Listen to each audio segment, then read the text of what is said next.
Call of Duty's biggest tournament of the year, the World Series of Warzone, is returning in a very different way, and I'll be honest with you, there's a couple of strange things going on here that we're going to talk about in this video today.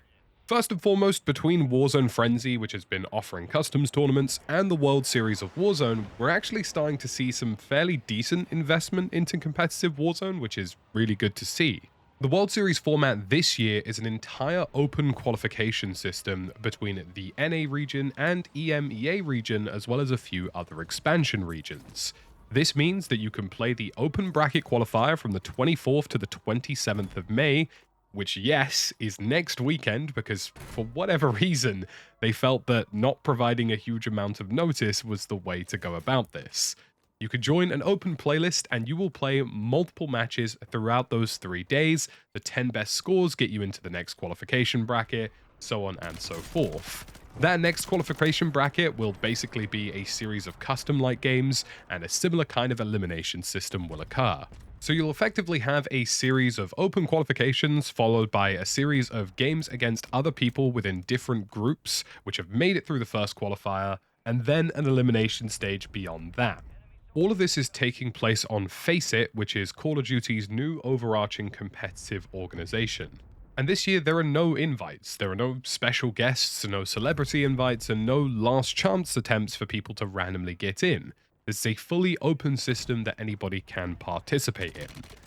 Now, this looks really cool, and as somebody who managed to make it to the global finals of World Series of Warzone last year, albeit on a last chance qualification that we happened to get invited to, it's really nice to see a competitive format that is open for everyone.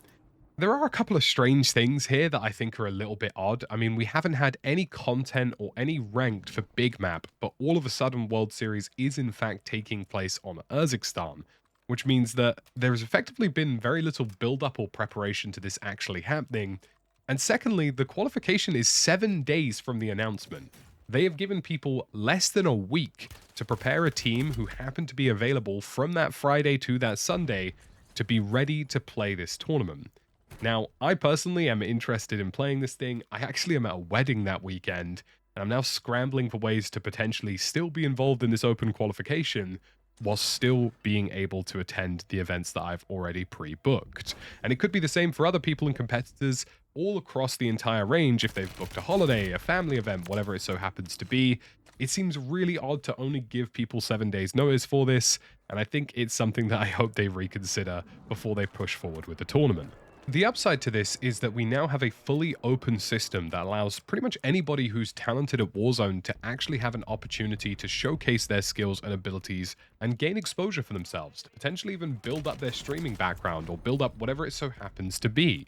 This is the college equivalent of being a walk-on at a college football team and just being given a shot to do something special, and I really like that, and I'm really glad it's an open format. I know that sounds really weird as somebody who benefited from some of the invites of last year, but having an open qualification is the best competitive format for Warzone going forward. Now, unfortunately, the flip side to this is that it means that the open format is going to be prone to a lot of bad actors. And this entire open qualification is effectively resting on the effectiveness of not only Ricochet Anti-Cheat, but also the people who are organizing this tournament, and also a couple of other things that are worth talking about in this video today. You do have a requirement to stream the entire open qualification if you actually want to be registered into the tournament. You can't just play off stream and play these games out and effectively just register scores. But there are going to be some issues with all of that. We have seen services that have offered bots who are capable of getting lots of free kills, and if somebody ends up in a lobby that is very specifically designed to allow them to achieve well, that could become hugely problematic.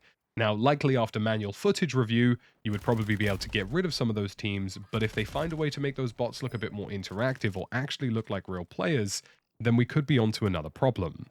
Likewise, you could also have people who are effectively friendly stream sniping, and this did happen in last year's World Series of Warzone, where people effectively gave their dedicated content creator, streamer, or competitor free kills within the open bracket in an attempt to get them to qualify faster. That is something that will absolutely take place in this open bracket qualification, and the reality is that people are probably intelligent enough now to know that they can hide it fairly well and feed those people free kills. The next major concern is what I would call lobby shopping. Now, Again, the open qualifier is fantastic, but at this moment in time, there are methods to read and detect who is available in your lobby in any given game of Warzone. All of these methods are cheating systems that access data that shouldn't be accessed and do inject into the game's EXE, but at this moment in time, that isn't being detected by Ricochet anti-cheat, and you could effectively have series of people progressively going through match lobbies and finding a lobby that suits them, and doing this whilst hiding their screen whilst matchmaking, which is arguably perfectly fine to do to avoid any kind of stream sniping. So we then have this kind of secondary issue where we could see the introduction of these services being used and people lobby shopping to make sure that they qualify into the best possible systems, alongside any other potential nefarious way people are going to try and alter the skill-based matchmaking element of this, whether that's geofencing, trying different VPNs, whatever it so happens to be. There's no guarantee that those will be successful, but lobby shopping at this moment in time could genuinely be an Achilles heel for the World Series of Warzone Open qualifier, and I really hope we see some communication from Activision. Now, naturally, all of these things that I've talked about, all of these things like friendly stream sniping, all of these things like lobby shopping, are technically banned within the rules. But the reality is that whenever money is on the line, people are going to do their best to circumvent this system. And even with Faceit and ESL doing all of the oversight for this, there's only so many manual reviews that they can do. And they're going to have to be extremely thorough with every single player who makes it out of the open qualifier in order to make sure there is nothing nefarious going on. And they need to be looking for things that most people generally wouldn't look for. Now, whether they're getting advice from Activision or advice from competitors as to what they should be looking for signs of nefarious gameplay, I'm not entirely sure. But there's lots of risk factors early on here that is going to take this open qualification system and potentially put it at risk. And the final thing, of course, is just people who are cheating. Now, yes, you do have to stream the entirety of the open qualification process. And if you're one of the teams who makes it into the next stage, you will naturally have probably most of your footage and all of your accounts monitored and checked by both ESL and Activision to see if there's anything going on. But the reality is that people are good at hiding things now. And if you're somebody who actually has more than 2 brain cells and you're using something as effective as a very undetected wall hack, you could potentially make it far into this open qualification. At this moment in time, the top bracket and leaderboard for the Rebirth Resurgence ranked setup is entirely riddled with people you either haven't heard of before, are clearly bossing their way into the top, or people who are actively cheating in the top 250 of the game. And that is the most competitive format of Warzone that exists prior to World Series of Warzone. And when these players inevitably open into an open qualification with money on the line, things could get very messy. There are lots of very talented Warzone competitors out there right now, most of which I follow on social media or I'm in group chats with, who are people who should be in this tournament, who should end up having the team, the skills, and the merits to make their way through a bracket, provided that that bracket is played cleanly, openly, and effectively. But right now, I do have a lot of fears for this bracket, between friendly stream sniping, between lobby shopping, and also just between general players using softwares that they shouldn't be using, that this open qualification could descend into a bit of a farce sooner rather than later. And this is something that happened in last year's World Series of Warzone, and I really don't feel like anything I've mentioned so far is unmerited.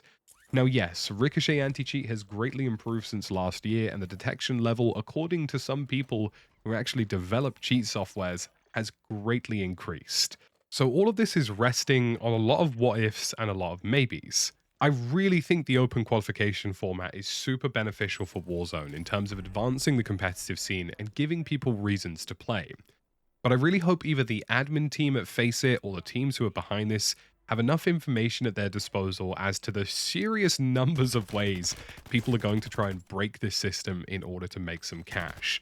There are lots of competitors out there who we probably don't even know the name of, who have a fantastic opportunity to partake in winning potentially thousands, if not even hundreds of thousands of dollars by participating in this tournament. And I think that's a phenomenal thing. I think it's great for the scene, it's great for Warzone, and it's great for general competitive. But there's just a lot at risk here that could possibly go wrong. And I don't want to be a pessimist. I don't want to be the person who says, yes, World Series is here and here's how it's going to go wrong. But as somebody who actively watched the open qualifications last year and saw how things very quickly declined when some people tried to do things that were a little bit messy, I really hope we see an improvement on that from the year before. As for me personally, the open qualification for this year has unfortunately fallen on a very important family wedding for me that I do have to attend. So there is a chance that I'm only going to be able to play two of the three qualification days and possibly miss out on a whole day of achieving top scores. I do think I'm going to go for it though, but if I don't manage to make that open qualification because of the unfortunate lack of advanced warning of this tournament, I'm definitely going to be providing lots of really cool insight on World Series on this channel. Now, we have done all sorts of coaching content to explain the ins and outs of how you should be playing Warzone, and there's more of that in the pipeline over the next couple of weeks. But I'd also really like to show you guys how the maximum calibers of players are approaching scenarios and the things that they're doing and the keys to success that they're making in order to get to this global final. Now, as always, folks, thank you for watching this video. If you enjoyed it, drop a thumbs up, and I'll catch you again in the next one.